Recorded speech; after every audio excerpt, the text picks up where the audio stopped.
हाय नमस्कार लोगोफोर नोंथांमोन बयखौबो भिउ ब्लग इउटुब चेनेल बनाय जाबाय बे समाव आङो नोंथांमोननि थाखाय गोदान भिडिअ लाना फैदों स' नोंथांमोना बे भिडिअखौ जागायनायनिफ्राय जोबजासिम नायलांदो जाहाथे बे भिडिअनि गासैबो लेटेस्ट आपडेटनि मोनसेबो मिस जाया आरो जाय बिथांमोना बे भिडिअखौ गोदानै नायदों नोंथांमोना चेनेलखौ साबस्क्राइब खालामनानै ला जाहाथे जेब्लानो आङो बेवहाय गोदानै भिडिअ आपल'ड खालामो अब्लानो बयनिख्रुइ गिबिसिन नोंथांमोना इमेलनि गेजेरजों खबर मोननानै भिडिअखौ नायनो हायो आरो गासैबो लेटेस्ट आपडेटखौ लानो हायो आरो नोंथांमोना बे भिडिअखौ हाजासे मानि नोंथांमोननि ससियेल मिडियायाव जेरै फेसबुक ग्रुप एबा वाट्सएप ग्रुपआव बेखौ शेयार खालामनानै हो जाहाथे बै मोनथियै सुबुंफ्राबो बे भिडिअखौ नायनायनि उनाव गासैबो लेटेस्ट आपडेटखौ लानो हायो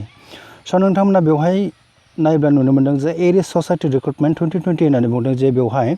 कोअर्डिनेटर आरो एक्जिकिउटिभनि थाखाय बेवहाय गासै 27 पस्ट दङ आरो रिमिउनारेसना बेवहाय मोनगोन जोङो 25,000 पार मान्थ स' बिदिब्ला जोङो भिडिअनि सिङाव गासैबो डिटेल्स बाथ्राखौ जोङो बेवहाय नायलांनि जे नायोब्ला नुनो मोनदों जे बेवहाय एरियास ससाइटि रिक्रुटमेन्ट होननानै बुंदों 2020 27 पस्ट दङ बेवहाय आरो बबेयावहाय बेसेबां दङ बेखौ जोङो बेयाव डिटेल्सआव गासैबो मोनलांबावगोन जे कोअर्डिनेटराव बेसेबां आरो एक्जिकिउटिभआव बेसेबां बे समाव नाम्बार 1आव नायोब्ला जोङो नुनो मोनदों जे बेवहाय district enterprise development coordinator DEDC होननानै बुंदों नम्बर अफ पस्टआ बेयाव गासै 7 दङ आरो बेवहाय बोसोराव जोङो 6,60,000निफ्राय लानानै 10,80,000 सिम जोङो बेवहाय मोननो हागोन सेलारि बोसोराव आरो बे जबखौ एप्लाइ खालामनो थाखाय बेसेबां बैसो नांगोन जे बेवहाय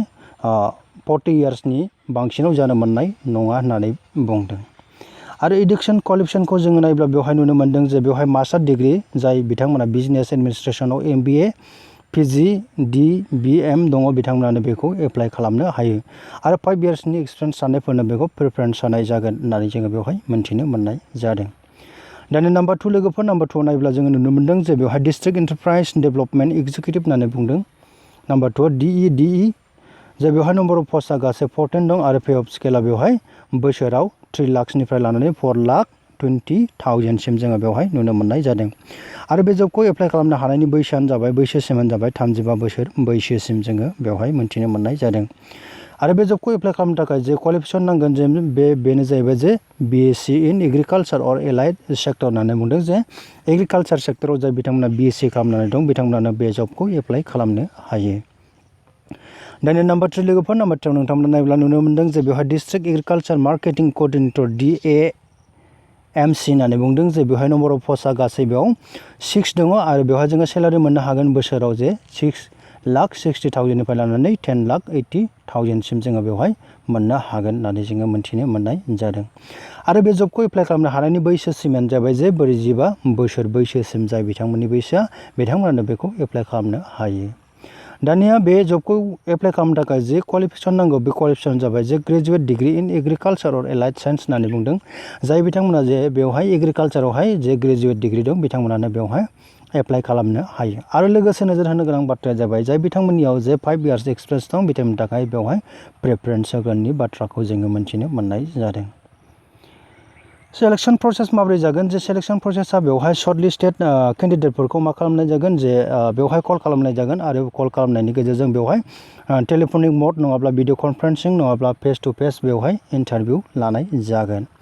दानो माबोरै एप्लाइ खालामनो बे जबखौ जे बेखौ जोङो बेवहाय नायब्ला नुनो मोनदों how to apply potential candidate जाय बिथांमोना पटेन्सियेल केन्डिडेट बिथांमोना बेखौ एप्लाइ खालामनो हायो जे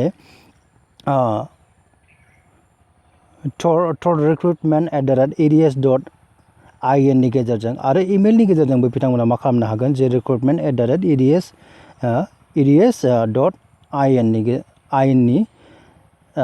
इमेलनि गेजेरजों बेखौ एप्लाइ खालामनो हायो जे 4/27 जुलाइ 2020 नि गेजेराव बेखौ एप्लाइ खालामनो हागोन होननानै जोङो बेवहाय मोन्थिनो मोननाय जादों स' लोगोफोर जुदि नोंथांमोना बे भिडिअखौ नायनानै जुदि नोंथांमोननि क्वालिफिकेसनखौ गोरोबनाय मोनदोंब्ला नोंथांमोना बे जबखौ एप्लाइ खालामनायनि सिगां अफिसियेल नटिफिकेसनखौ डाउनलड खालामनानै फराय जे डिसक्रिपसन बक्सआव अफिसियेल नटिफिकेसन होनाय जादों स' नोंथांमोना गासैबो डिटेल्सखौ बेवहाय एप्लाइ खालामनायनि सिगां डाउनलड खालामनानै फराय स' बे नोंथांमोननि थाखाय मोनसे फिसा खौरांमोन जुदि नोंथांमोना बे भिडिअखौ नायनानै मोजां मोनोब्ला भिडिअखौ लाइक खालामदो कमेन्ट खालामदो शेयार खालामदो स' thank you for watching this video bye bye